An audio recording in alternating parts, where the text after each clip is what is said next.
the bathrooms are distributed in the apartment.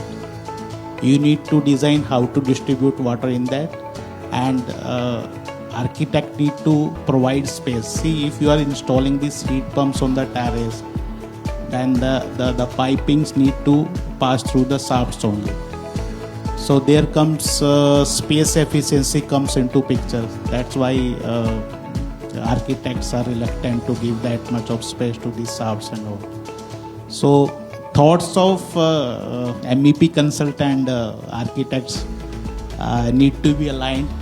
You need to work cohesively